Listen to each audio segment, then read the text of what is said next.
Okay, here we go. This is Steve Struggle and Dr.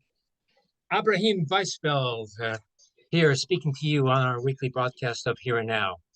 In this week's broadcast, we are introducing Ahmed. Hi, from Palestine.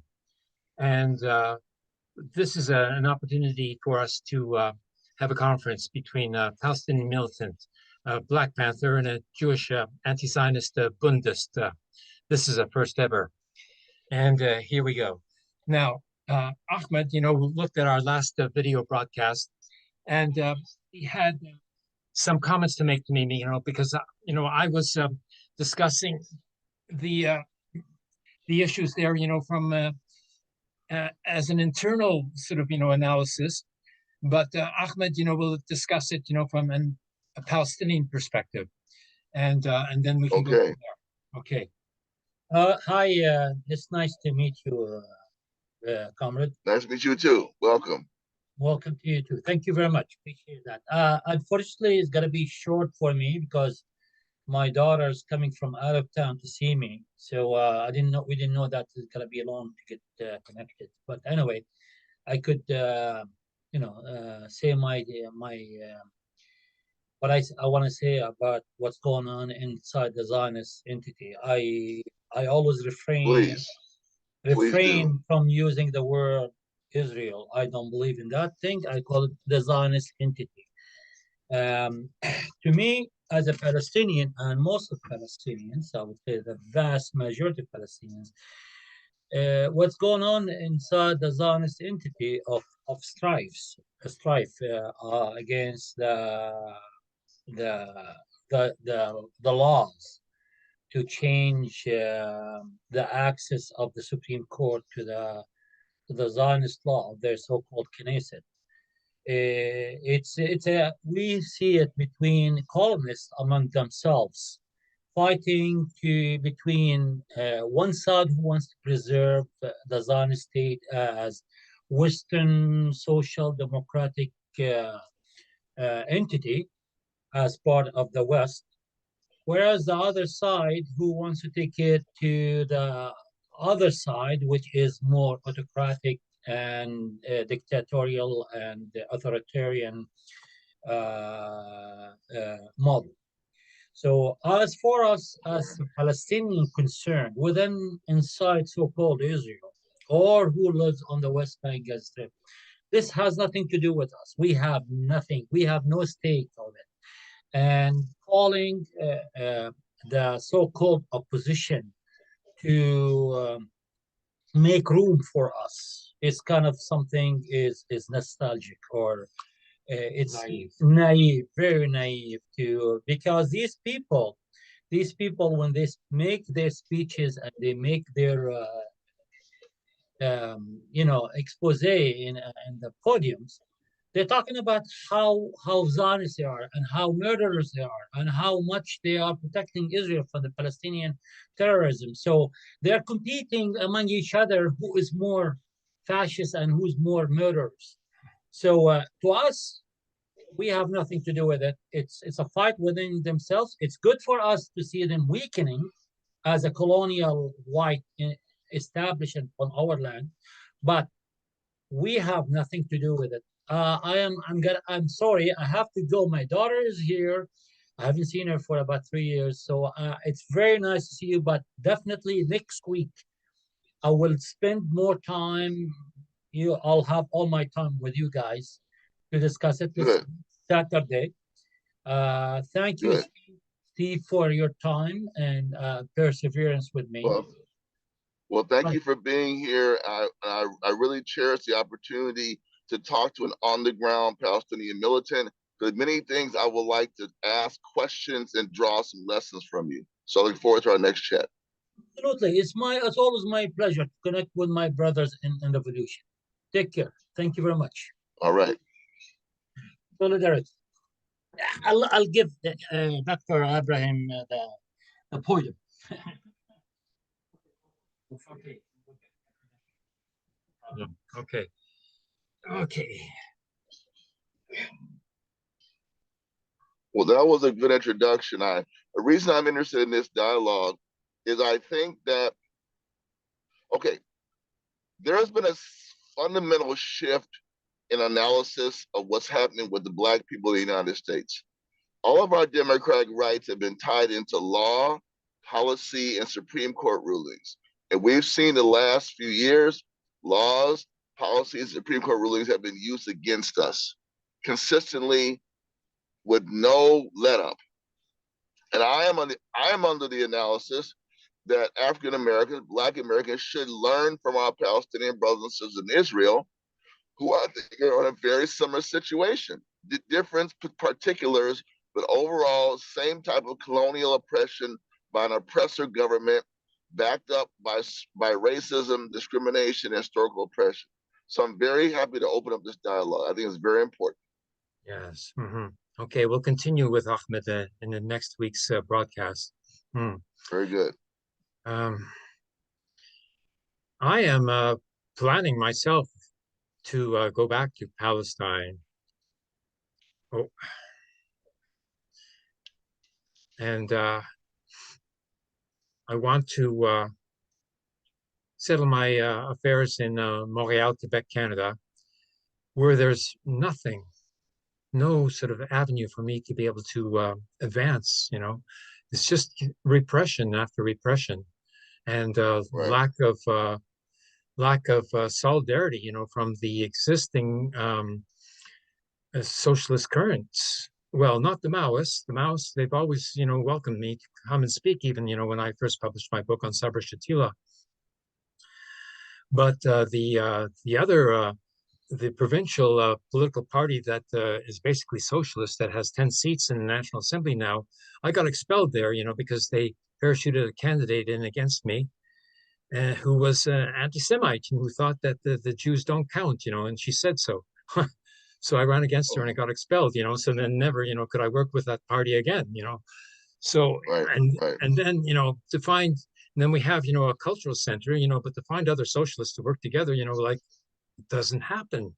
Not amongst the artists, not amongst the cooks, the current cook, thinks that she's operating a business, even though she was educated under communist Hungary rule, and she's a refugee herself, a Roma. And like, I'm giving up on the project there in Montreal. I have to get back to Palestine where I can do some real work. And okay. So, that's why I'm here, talking with Ahmed in Ottawa. Now, Right. what's happening, and plus, what's happening to me, like, just for writing "and a free Palestine" on a Israel Day parade poster, I'm getting charged Right. I by the saw that. hate crime police, who are charging me under the criminal code of Canada with criminal mischief under 5,000. Okay, so That's that incredible. That's just subjects, incredible. yeah, and I'm subject to 2 years imprisonment, if I get convicted. So, like, and I don't trust any lawyer to defend me, because they don't have the courage, to do the job. So I'm my first court hearing is the 21st of August, and I'm going to move to dismiss the charge, because the bloody poster, like, is worth $2.01.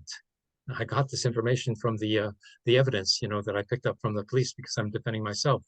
Found out the name of the person who charged me, who filed the complaint with the police, who was trying to remain anonymous, who identifies herself in the papers as a security agent for the Zionist lobby, the Center for Israel and Jewish Affairs, they call themselves. And, she's working in the library as a library technician, but she's a security agent for the Zionist lobby, like, what's going on here? So it seems to me this case needs to be dismissed. If this is not even worth the time of the court to waste its energy on you writing. Someone wanted to have this is a political persecution. There's nothing you've done. You write something on a document, which to me, like it or not, is free speech. You have not prevented the event from occurring. You have espoused no violence. You to me have made a comment about what's happening on this event. So to me, for it even to go to trial, to even beyond the initial hearing, it should be dropped. There's no basis for the court to waste its time to fine you, to threaten you with imprisonment and possible deportation over this nonsense. Yeah. This is ridiculous. Yeah, possible imprisonment. Yeah. Yes. So, but they're serious nonetheless, even though it's ridiculous. They're very serious. And there was a second thing that happened. It was not only not only did the security agent charge me with a hate crime, supposedly, but she was working in the library. I had given her my book, The Federation of Palestinian Hebrew Nations, to deposit in the book and to be entered into the catalog. And she's the one who followed me out, saw me writing, asked security to call the police to have me charged, and asked to contact the hate crimes division of the police as well. Okay, then she gives the book that I gave to the library, she gives it to the police and says, this book is being rejected by the library, the Jewish Public Library, a book from a Jewish, academic in Montreal. I don't think there's another Jewish writer in Montreal at this time, And this book, she, without asking the library administration, gave the book to police, and the police were supposed to return it to me, because it was supposedly rejected by the library. Okay, so I contacted the library administration, and the two, the head administrator and the circulation manager, they had no idea this was happening. They had no idea that the book was rejected, by this agent. So I told the cop this, and the cop, agreed to take the book back to the library after I asked the cop to threaten whoever it was, with theft, because that's basically what it was. She stole my book, and gave it to the police. So the police were in possession of stolen property, in effect. Okay, so the police agreed, that they couldn't get away with this. And so I won that right away. So the police have taken the book back to the library, and now the book is entered into the catalog. And I have 4 books in the catalog at the Jewish Public Library. So the administration and the administrator that I spoke to, she said, she was very sympathetic, and she just, was worried that I had gone too far, and I was putting myself into jeopardy. That's it. That's all. So that book matter is won already. So okay, in court, I'm going to move to dismiss. I have to contact some lawyers to find out, what wording to put on the paper. Then I have to. Yes, exactly. Yeah. So then I'm going to move, a motion to dismiss, right away. And if that doesn't work, then okay, fine. They want to have like a debate in court, where they have to tell the truth. Fine. I know who it is now, that took the book and made the complaint against me. So I can, it require that she come to appear as a witness, and then I can ask her, like every, like detail as to, like how she thought she can get away with something like this. Not only, charging a second-generation Holocaust survivor with a hate crime, an anti-Semitic hate crime. It's just not credible, like where did she get this from? So she says that, because, my writing was anti-Israel, then that means it's automatically anti-Semitic. However, if you look at actually what I wrote, and she didn't even look, it says, and a free Palestine. Okay, the word, the symbol for and is there. And refers to 2 things, one, Israel exists. Okay, yeah, okay, it exists. But Palestine should be existing as well, according to, international law and UN, resolutions. In 47, the partition plan said that there should be both an Israel and a Palestine. Where's the Palestine? Okay, except for, one building in Ramallah, it doesn't exist. It's occupied by the military of another country. And then, the Oslo interim agreement, agreed that Israel was going to recognize Palestine after 5 years. Happened.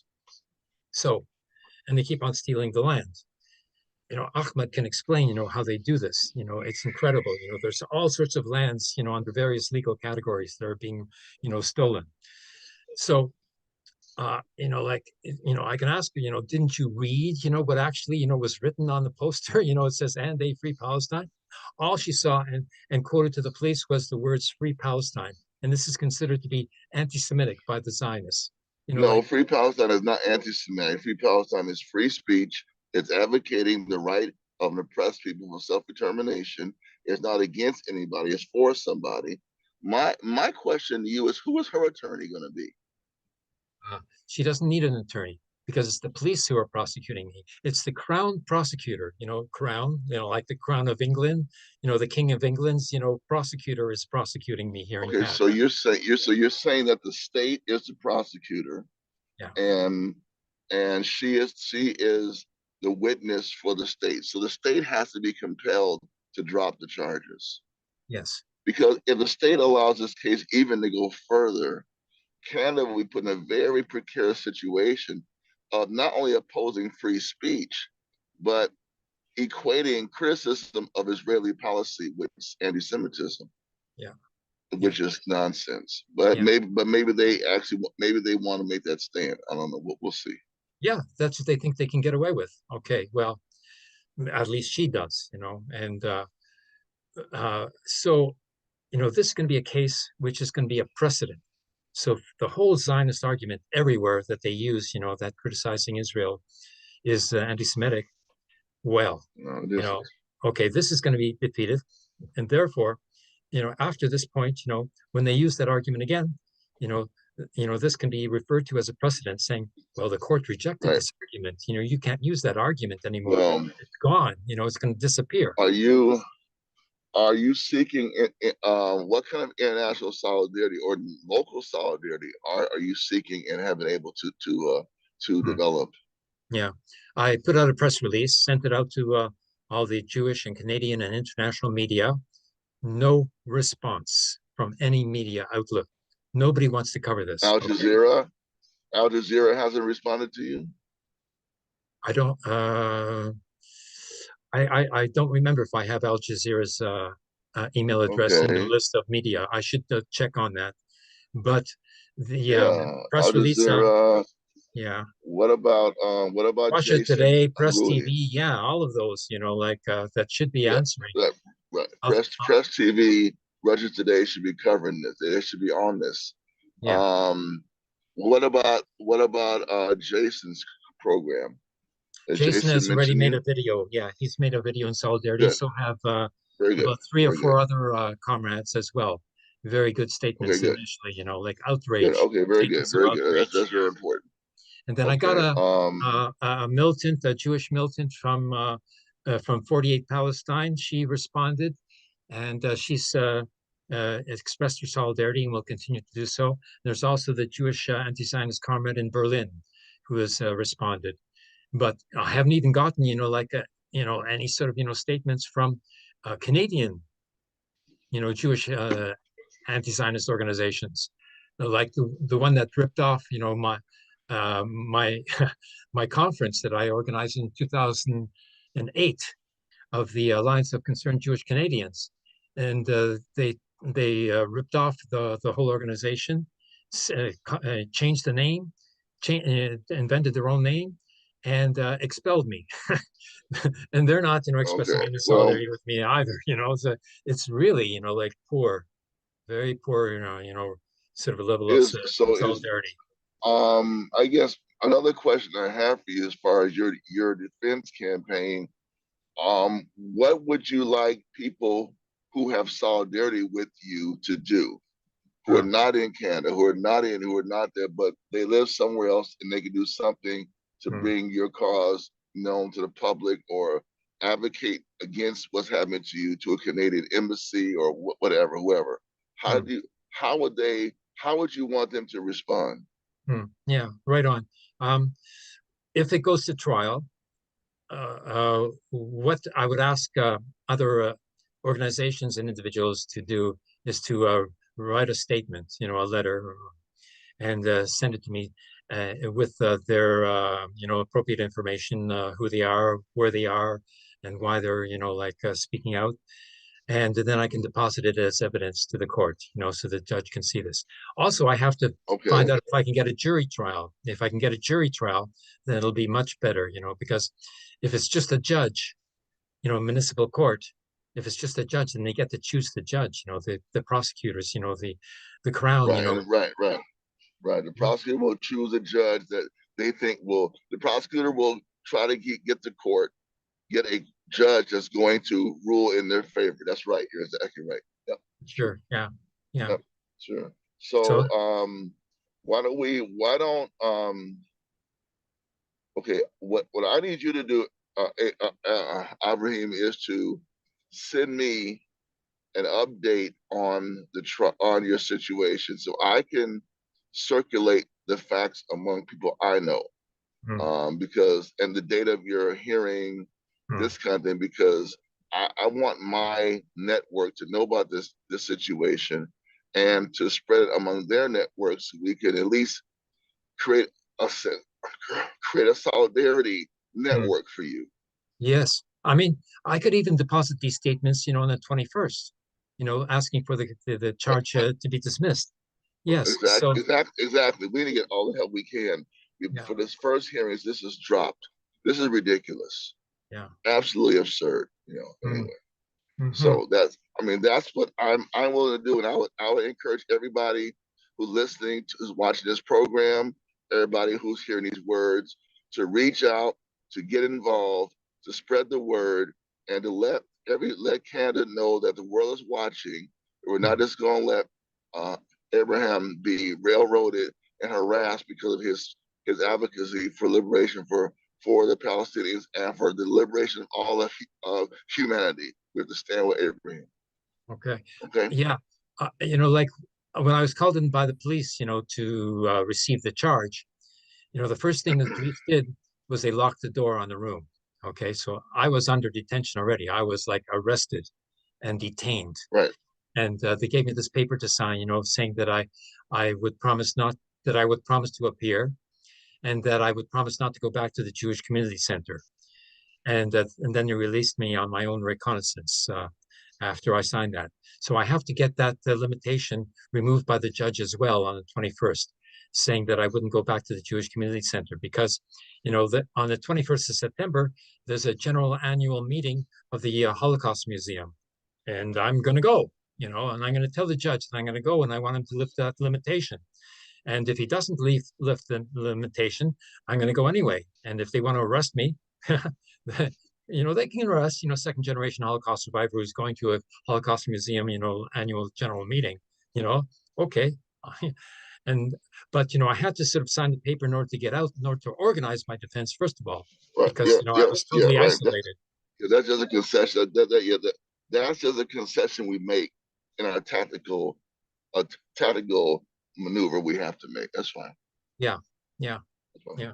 So, okay. So I need written statements to present to the judge if it becomes difficult. Now, people can send such a statement to, and preferably, in the name of an organization, uh, and send it to my email address, which I will announce here. SAALAHA circle AFOKUS.NAME.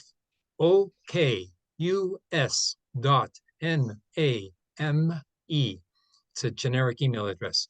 So statements can go there, and then I can present it to the judge. Okay. May I suggest that when you do your editing of this program, that you find a way to put a card in that has that information on it. Oh, I can put it into the description of the video on YouTube. Right. Okay. Exactly. Yeah. Yeah. Okay.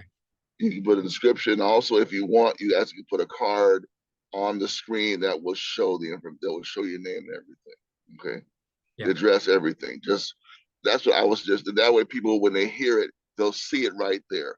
Find Yeah. out where you're talking for the time you're talking, insert the card right there for about 2 minutes. And that way they can see it right down too. Okay. So in the description as well as the card. That's why I'm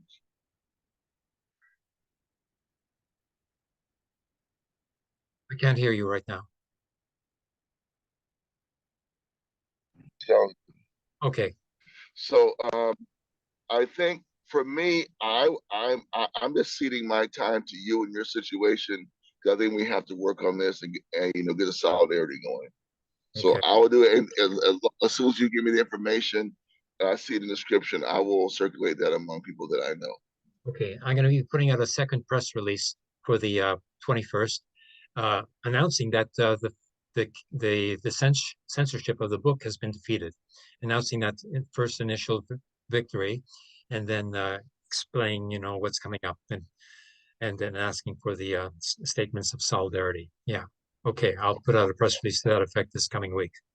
Very good. That sounds good. That sounds good. And just keep me informed what's going on. You can call me every day, every other day, send me email messages. I definitely am going to do what I can to help build this campaign Okay. with you, because I think we can't allow our activists just to be harassed and degraded and pushed around by our class enemies. No. Yes. We have to fight back. Okay, good. Okay. So what's happening in your area? What's happening with you? Well, at this point, I have nothing new to report. I'm focusing, well, two things. One is it is Hiroshima Day today.